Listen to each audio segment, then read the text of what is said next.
Պարոն Հոխիկյան, բարև ձեզ, շնորհակալ եմ, որ համաձայնեցիք այս տարբերակով 1-2 հարցի հետ կապված մեկնաբանություն տալ եւ այսպես 1 ժամից այսօրվա օրը մեր ազգային ամոթի օրերից մեկն է, դատարանում կլինի վեհապար հայրապետը սրբազանների հետ։ Ես կխնդրեմ այ առաքելական եկեղեցու դեմ այս կեղտոտ արշավի հետ կապված ձեր մեկնաբանությունը տաք, համեցեք։ Բարև ձեզ։ Գիտեք, դուք ճիշտ նշեցիք, ազգային ամոթի օրերից մեկը, արդեն 7 տարուց ավել է մենք պարբերաբար ազգային ամոթի օրեր ենք ունենում։ Ազգային ամոթի օրեր Արցախից հրաժարվել է 2023 թվականի սեպտեմբերին, ազգային ամոթի օրը Արարատից հրաժարվել է, Ցեղասպանության միջազգային ճանաչումից հրաժարվել է։ Եվ այս ամեն ինչի մեջ վեհապար հայրապետի նկատմամբ նմանատիպ հետապնդումը տրամաբանական է, չեմ ասում բնական է, լավ է, բայց տրամաբանական է։ Հետևաբար ես կարծում եմ, որ այն ինչ հիմա տեղի է ունենում, այդ ամբողջ շղթայի մի մասն է։ Միևնույն ժամանակ ես չեմ կարծում, թե այդ հանցանքը իր ավարտին կհասնի, որովհետև սա ավելի շատ մեր թշնամիներին տված խոստումների, Հայաստանի կառավարության կողմից թշնամիներին տվյալ դեպքում նկատի ունեմ Թուրքիային եւ Ադրբեջանին տված խոստումների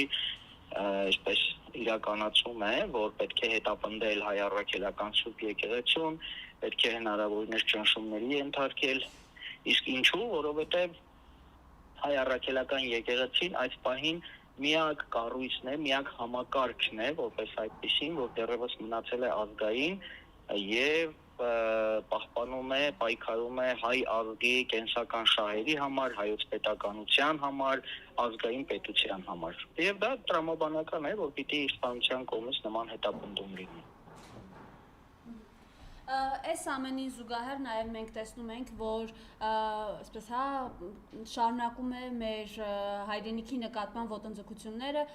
տեսնում ենք, որ այլևս դրված է սեղանին Տիգրան Աշենի հարցը եւ չեն ժխտում, որ Տիգրան Աշենը հանձնելու են։ Կխնդրեմ մեծ մասով ձեր գնահատականը, երբ իրենք Արցախաշենն ու Տիգրան Աշենը նույնացնում են, նույն հարթության վրա դնում, համեցեք։ Հուսով եմ մեր դիտողները կամ լսողները ինձ սխալ չեն հասկանա, բայց ես պիտի ասեմ այն, ինչ ես մտածում եմ։ Տիգրան Աշենը չի հանձնվելու, ոչ թե չի հանձնվելու, որովհետև Նիկոլ Փաշինյանը չի ուզում հանձնել, այլ չի հանձնվելու, որովհետև Տիգրան Աշենը դրված է առևտրի առարկայի սեղանին։ Երբ Նիկոլ Փաշինյանը խոսում է Արցախաշենի մասին, նա փորձում է այդ կերպ ոնց որ ստեղծել մի միջավայր, որ մենք հրաժարվում ենք Արցախաշենից, Ադրբեջանը հրաժարվում է երբեմնի խորհրդային, այսպես Ադրբեջանի անկլավներից։ Իհարկե դրանք համազոր չեն, որովհետև եթե Արցախաշենը նախախորհրդային շրջանում եղել է Հայաստանի Հանրապետության մաս, ապա Տիգրան Աշենը, Ոսկեպարը, երբեմնի ստեղծված Սոկոլու, Բարխուդարլու գյուղերը, որ նախախորհրդային շրջանում չեն եղել Ադրբեջանի մաս, որովհետև հենց ինքը Ադրբեջանը չի եղել։ Բայց այստեղ հիմա մենք արդեն 2026 թվականին ենք եւ այստեղ քաղաքական առևտուր է գնում։ Ես կարծում եմ, որ Հայաստանի եւ Ադրբեջանի կառավարությունների միջեւ հենց հիմա այդ առևտուրն է, որ Հայաստանը հրաժարվելու է Արցախաշենից, որը իդեպ ասեմ, իր տարածքով շատ ավելի մեծ է, քան սովետական տարիների այդ ադրբեջանաբնակ բոլոր 4 անկլավները միասին։ Այնուամենայնիվ ես քաղաքական գործընթացում տեսնում եմ առևտուր։ Բայց մյուս կողմից, գիտեք, ամբողջ խնդիրը նրանում է, որ Հայաստանի Հանրապետությունը իր բոլոր ռազմավարական շահերը այսպես զիջել է Ադրբեջանին եւ այդ առևտրի մեջ ես մտավախություն ունեմ, որ Հայաստանը հերթական անգամ զիջումների կգնա, ինչպիսի զիջումների ես չեմ կարող ասել, բայց որ Հայաստանը հիմա այսպես ասենք Ադրբեջանի չհարձակման դիմաց տարբեր զիջումներ է անում, դա փաստ է։ Բայց նաև սրան զուգահեռ մենք տեսնում ենք այն պահանջները, որը Ադրբեջանը դնում է, ըստ էության Հայաստանի իշխանությունները որևէ կերպ չեն էլ դիմադրում այդ ամենին, ավելին շարունակաբար պնդում են, որ իրենք պատասխանատու են եւ տերն են 29743 կիլոմետր Հայաստանի Հանրապետության տարածքին։ Տեսեք, մենք շարունակ խոսում ենք Ադրբեջանը պահանջում է, Ադրբեջանը ստիպում է, մենք չենք դիմադրում կամ մենք դիմադրում ենք խոսույթներով։ Այնքան ժամանակ, քանի դեռ Հայաստանի Հանրապետությունը լինի իշխանություն, լինի ընդդիմություն, լինի որևէ մեկը Հայաստանի Հանրապետության, այնքան ժամանակ, քանի դեռ մտածում է դիմադրության արձագանքելու, ընդդիմանալու, պաշտպանվելու մասին, վստահ եղեք, որ մենք անընդհատ պարտվելու ենք։ Տեսեք, շատ պարզ հասարակ բան եմ ասում։ Ադրբեջանը շատ բնական է, եթե նայում ենք իր տեսանկյունից, մեր թշնամու տեսանկյունից, այն ինչ անում է իր համար, շատ ճիշտ է եւ շահավետ է իր համար, շեշտում եմ, սխալ չհասկանաք։ Հիմա Հայաստանի Հանրապետությունը, ընդդիմությունը իր հերթին իր շահերի տեսանկյունից կամ ազգային շահերի տեսանկյունից, իշխանությունը իր իշխանությունը պահելու տեսանկյունից մտածում են ինչպես դիմադրել, ինչպես փորձել այնպես անել, որ ջրից չոր դուրս գան, դա իշխանությունը փորձում է այսպես զիջումներով իր իշխանությունը պահել, ընդդիմությունը անընդհատ հայտարարում է, որ պետք է դիմադրել։ Ես վստահ եմ, երկուսն էլ սխալ է, երկուսն էլ դատապարտված է ձախողման։ Ինչու՞։ Որովհետև երբ որ դու գնում ես քաղաքական հակամարտության, իսկ այսօր այնուամենայնիվ մենք ունենք Ադրբեջանի հետ քաղաքական հակամարտություն։ Երբ որ դու գնում ես քաղաքական հակամարտության, դու չես կարող միայն դիմադրելով հասնել հաջողության։ Դու պիտի նախահարցակ լինես։ Խոսքը պատերազմի մասին չի նախահարցակի առումով։ Նույնիսկ դիվանագիտական, նույնիսկ քաղաքական հարաբերություններում կա նախաձեռնողականություն։ Հիմա տեսեք, Ադրբեջանը պայման է դնում, պահանջներ է դնում այսպես կոչված 300,000 ադրբեջանցիների թեմայով։ Չէ, շատ ենք լսում, հատկապես ուժեղ Հայաստան կուսակցությունն էլ անընդհատ այդ թեմային անդրադառնում է։ Այո, Ադրբեջանը դրանով փորձում է հետևյալին հասնել, երկու նպատակ ունի Ադրբեջանը։ Նախ հայտարարում է դրանով քաղաքական ճնշումներ է գործադրում Հայաստանի վրա, որպեսզի հայկական կողմը վաղը մյուս օր ինչ որ մի ժամանակ երբևէ չմտածի Արցախահայերի Արցախ վերադարձի միջազգային իրավունքի իրացման առումով, որովհետև օրինակ այսպես ասենք, խաղատախտակին է դրվում, եթե դուք փորձեք արցախցիներին վերադարձնել Արցախ, մենք էլ 300,000 ադրբեջանցիներին կբերենք Հայաստան։ Սա մեկ, այսինքն Ադրբեջանը այստեղ քաղաքական ճնշումներ է գործադրում Հայաստանի ժողովրդի եւ պետության վրա։ Երկրորդ, եթե ստացվի այդ, ասենք, թեկուզ 100,000 ադրբեջանցիների բերել եւ բնակեցնել Հայաստանում, ապա Ադրբեջանը իր համար լուծում է ժողովրդագրական խնդիր։ Այսինքն, եթե ինչ-որ X քանակի ադրբեջանցիներ այնուամենայնիվ գան Հայաստանում ապրելու, որը ես քիչ հավանական եմ համարում, բայց վերցնենք, որ գան։ Կարճ ժամանակ հետո նրանք սկսելու են արդեն քաղաքական հարցեր բարձրացնել, պահանջներ, բողոքներ եւ այլն, եւ Ադրբեջանի եւ Թուրքիայի համար հեշտ կլինի մի օր զորք մտցնել Հայաստան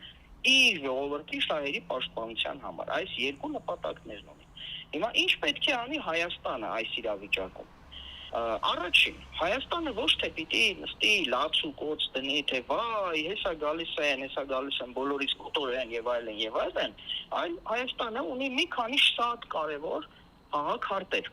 Դրանցից մեկը Ադրբեջանը խոսում է 1990-ականներին, այսպես ասենք 300,000 ադրբեջանցիների տեղահանության մասին, իբր թե Հայաստանից տեղահանված։ Շատ լավ, թող խոսի։ Մեր խնդիրը նրան արձագանքելը կամ հակադարձելը չի, ասել չէ, չի եղել այդպիսի բան։ Բայց Ադրբեջանի սեղանին պետք է դնել մեկ ուրիշ բան։ Եթե այդպես է, ապա 1988-92 թվականների ընթացքում ներկայիս Ադրբեջանի տարածքից Արցախի հանրապետությունը չենք հաշվում ենք Բաքուն, Սումգայիթը, Գարդմանը, որի մեջ մտնում են Գանձակը, որի մեջ մտնում է Քարհատը կամ Դաշքեսանը, Գետաբակը, Շահումյանը, Գետաշենը եւ նաեւ Նախիջևանը։ Այս բոլոր 4 հիմնական տարածքներից 1988-92 թվականներին բռնի տեղահանությանը ենթարկվել ավելի քան 465,000 հայ, որոնց նյութական կորուստները, ունեցվածքի կորուստները գերազանցում է 73 միլիարդ դոլարը։ Պատրաստ է Ադրբեջանը, երբ որ մեր սեղանին դնում է 300,000 ադրբեջանցիների հարցը, պատրաստ է արդյոք Ադրբեջանը քննարկել 465,000 հայերի վերադարձի իրավունքի հարցը։ Երբ որ դու ես կամ պատրաստ է արդյոք 73 միլիարդ դոլար հատուցել այն մարդկանց, ովքեր կորուստներ են կրել Ադրբեջանի ահաբեկչական հարձակումների հետևանքով։ Կրկնում եմ, այս թիվը չի վերաբերում 2023 թվականին Արցախի հանրապետությունից տեղահանվածներին։ Այսինքն, եթե էլ գումարենք, արդեն 600,000-ը կանցնի։ Հիմա այս 465,000 հայերի թեման, երբ որ դու տնում ես Ադրբեջանի սեղանին, դու արդեն Ադրբեջանին ոչ թե դիմադրում ես, այլ հակառակը դու նախաձեռնողականություն ես ցուցաբերում եւ դեմ ես տալիս պատին Ադրբեջանին։ Համաձայն եմ, բայց դա կանի նորմալ իշխանությունը, ոչ թե գործող իշխանությունը, որը ըստ էության ամեն ինչ հեզաբար զիջում է։ Այդ թվում նաև Հայաստանի Հանրապետության սուվերեն տարածքները։ Ես այստեղ չեմ խոսում Հայաստանի իշխանության մասին, ես խոսում եմ Հայաստանի ընդդիմության մասին, որովհետև չէ որ ընդդիմությունը, օրինակ խորհրդարանական ընդդիմությունը եւս ունի իշխանական լծակներ, խորհրդարանական լծակներ եւ կարող է գործընթացներ ձևավորել։ Ի վերջո միջազգային տարբեր կառույցներում ունի հնարավորություն, օրինակ արտախորհրդարանական ուժերը, եթե դրա հնարավորությունը չունեն, խորհրդարանական ուժերը ունեն։ Ուզեղ Հայաստան կուսակցությունը, Հայաստան դաշինքը կարող են, այդ ամենը կարող են անել։ Եթե Հայաստանի իշխանությունը դա չի անում, ապա ընդդիմությունը կարող է անել։ Ի վերջո մենք հասկանանք, որ ընդդիմություն տերմինը ոչ միայն ուղիղ իմաստով պետք է հասկանալ իշխանությանը ընդդիմանալ, այլև լինել նախաձեռնող, այլև ստեղծել մի միջավայր, երբ որ ժողովուրդը տեսնի, որ դու ավելի լավ կարող ես կառավարել երկիրը, քան գործող իշխանությունը։ Ոչ թե միայն բողոքել, որ ամեն ինչ վատ է, մեռնում ենք, բոլորս հեսա գալու է, թուրքը մեզ կոտողի։ Հասկանալի է, եւ մի վերջին։ Հետևաբար, ներողություն, ասածս այն է, որ երբ որ մենք տեսնում ենք, որ Հայաստանի իշխանությունը որևէ գործողություն չի անում, իսկ չի անում, որովհետև այնքան սխալներ է թույլ տվել, այնքան է այսպես իր նյութապաշտության պատճառով վաճառել հայրենիքը, սկսած Արցախից, սկսած Հայաստանի Հանրապետության տարբեր տարածքներից, կրկնում եմ, հանուն իր իշխանության, պատրաստակամություն է հայտնել հանձնել ամեն ինչ, միայն թե իրենք մնան, որ հիմա ինքը այլևս ոչ մի բան չի կարող անել հանուն պետականության, ինքը պիտի անընդհատ հանձնի։ Այդ է կյանքի օրենքը, եթե դու մի անգամ կոպիտ ասած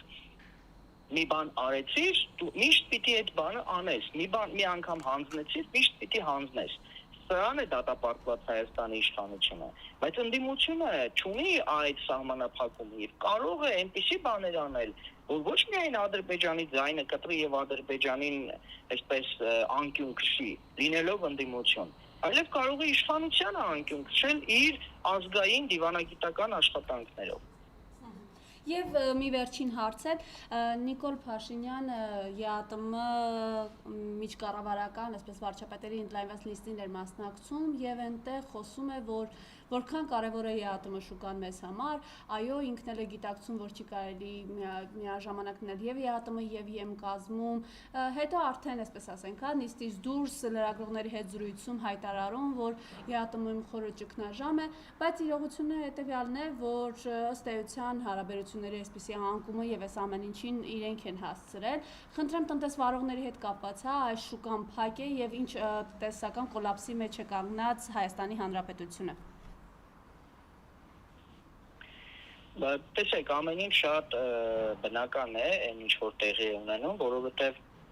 հունիսի 7-ի ընտրություններից առաջ շատ ակնհայտ էր Հայաստանի բնակչության համար, որ Նիկոլ Փաշինյանը երկիրը տանում է թուրքական ճանապարհով եւ որ Նիկոլ Փաշինյանը Հայաստանը տանում է հակառուսական ճանապարհով, այսինքն Նիկոլ Փաշինյանը ԿՊ-ն երբեք չի թաքցրել, որ իրենք Եվրոպայի խաղն են խաղում, որ իրենք ուկրաինացման են տանում Հայաստանը, որ ճշտամանում են Ռուսաստանի հետ։ Սա շատ ակնհայտ էր։ Երբեք իրենք չեն թաքցրել, որ իրենք Հայաստանը թերքացման են տանում, թուրքական ճանապարհով են տանում։ Եվ երբ որ Հայաստանի բնակչությունը գնաց եւ թեկուզ եւ 40%-ով, ասենք 9%, 10% եղել են ընտրակեղծիքներ, հա, այդպես ընդունված է համարել, թեկուզ եւ 40%, թեկուզ եւ ինչ որ մի տոկոս գնացել եւ ընտրել է Նիկոլ Փաշինյանին։ Պետք է մարդիկ գիտակցեին դրա հետևանքները։ Նույնը բիզնես միջավայրը։ Ես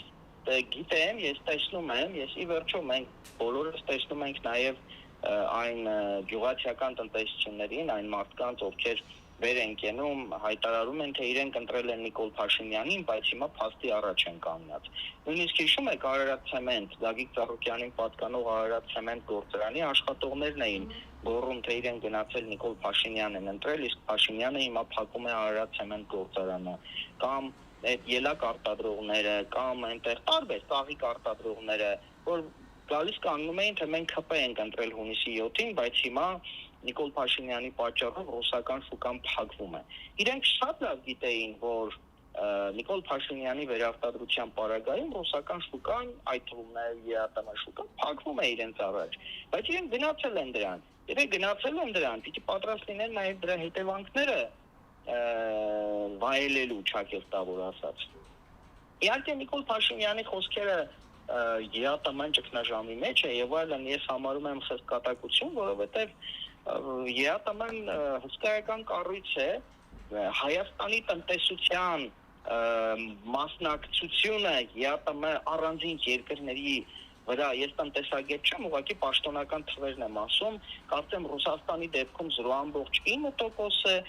այլ երկրների դեպքում, ասենք Ղազախստանի դեպքում նույնիսկ 0.1% էլ չէր հասնում, հստակ թվերը հիմա չեմ, բայց որևէ մի երկրի դեպքում Հայաստանի տնտեսական մասնակցությունը այդ երկրի տնտեսության մեջ չի գերազանցում 1%-ը, եւ հիմա Հայաստանի չմասնակցության, Հայաստանի առաջ ինչ-որ տնտեսական պատժամիջոցների պատճառով այդ հսկա կառույցը պիտի ճգնաժամի մատնվի, դա խստկատակություն է։ Հենց հիմա ԵԱՏՄ-ն նոր պայմանագրեր է կնքում էմիրությունների հետ, Իրանն է մասնակցում ԵԱՏՄ տնտեսական շուկային։ Որքան է Ադրբեջանը ցանկանում հայտնվել այդտեղ։ Ով կներեք։ Ադրբեջանը իր հերթին փորձում է ամեն ձև հայտնվել այդտեղ։ Իհարկե, որովհետև հզորացող կառույց է։ Եվ հիմա Հայաստանը, որը տնտեսական ճգնաժամի մեջ է, ոչ այնքան Ռուսաստանի պատճառով, որքան Հայաստանի իշխանության այսպես սխալ տնտեսական քաղաքականության պատճառով, տեսեք թե ինչպիսի հարկ ու տուրքեր են դրել գործարարների վրա, դուք չեք պատկերացնում, բայց ահավոր մեծ քանակի տնտեսական, այսպես ասենք, բիզնես արտագաղթ է տեղի ունենում։ Մարդիկ, ովքեր աննշան հնարավորություն են ունենում, իրենց բիզնեսը ուղղակի տանում են Հայաստանից, որովհետև այստեղ որևէ բիզնեսի համար ապահով միջավայր չեն տեսնում։ Էլ չեմ ասում, որ շատ գործարարներ Հայաստանը շատ սիրելով հանդերձ, ուղղակի հանում են իրենց բիզնեսը Հայաստանից, որովհետև տեսնում են, որ վաղ միշտ թուրքական բիզնեսն է մտնելու եւ խզռելու է ամբողջ Հայաստանը։ Եվ այս պարագայում բնական չի, որ եթե դու դեմ ես դուրս գալիս օրինակ 142 միլիոնանոց շուկային Ռուսաստանի, պիտի քո առաջ դռները փակվեն։ Ինչու պիտի չփակվեն։ Ես չեմ արդարացնում, ես շատ ուզում եմ, որ Հայաստանը ունենա տնտեսական հնարավորություններ, բայց եթե դու որպես պետություն, որպես կառավարություն բարոյական քաղաքականություն չես վարում, վերցնում ես ԵԱՏՄ-ի տված ֆինանսական հնարավորությունները, բայց գնում Եվրամիության հետ է սիրախաղանում, ինչու պիտի չփակեն քո առաջ դռները։ Այսա է հարցը։ Ու այստեղ Նիկոլ Փաշինյանի այդ գնալ, ինչ-որ փորձել ԵԱՏՄ-ի հետ հարաբերությունները, ինչ-որ կարգավորել, բայց միաժամանակ ժողովրդական լեզվով ասած համ մեխին խփել, համ մուրճով, չգիտեմ, այսպես սրանք ընդամենը արդեն պայթած քաղաքական գործչի քայլեր են եւ գիտեք այդ ԵԱՏՄ-ի ղեկավարները, այդ թվում Ռուսաստանի իշխանությունները բան չեն էլի, միամիտ չեն, որ ինչ-որ հավատան, նրանք էլ իրենց խաղն են խաղում, իրենք եւ մենք նաեւ պետքա մենք էլ որպես ժողովուրդ այդպես միամիտ կամ էմոցիոնալ չլինենք, վայ, Ռուսաստանը մեզ համար ինչ։ Ռուսաստանը իր շահերն է առաջ տանում։ Եթե տեսա, որ Հայաստանի հետ իր հարաբերությունները Ռուսաստանի շահի առումով շահավետ չեն, դեռնտու չեն, աչքն էլ չի թարթի, մեզ կոչնչացնի։ Թողի սոված մնանք։ Ինչի համար պիտի չանի։ Ինչ այդ հիմարությունը ավակ եղբայր կրծեր եղբայր։ Ավակ եղբայրը հայերն են իրար հետ։ Ռուսաստանը նայում է իր շահի տեսանկյունից, դու էլ նայիր քո շահի տեսանկյունից։ այդ բոլորը այդ հիմար բաները Ռուսաստանը մեզ դավաճանեց, ինչպես Արագած Ախոյանն էր ժամանակին ասում, շատ ճիշտ էր ասում, այդ քաղաքական հարաբերությունները ու ամուսնական հարաբերություններ չեն, որ իրար դավաճանեն։ Շահը այդպես է, քո շահը թույլ է տալիս, որ դու տեսնում ես ավելի շահավետ է պայմանական, ասենք, Իրանի հետ բարեկամ լինել, քան Ռուսաստանի, պայմանական եմ ասում։ Իրանի հետ բարեկամ եղիր, բայց քո շահը այս պահին քո անվտանգությունը ասում է, որ այս պահին քո միակ հնարավորությունը Ռուսաստանի հետ է։ Ուրեմն այնքան հիմար մի եղիր, որ Ռուսաստանի հետ տեսնամանաս։ Շնորհակալություն։ Ես եմ շնորհակալ։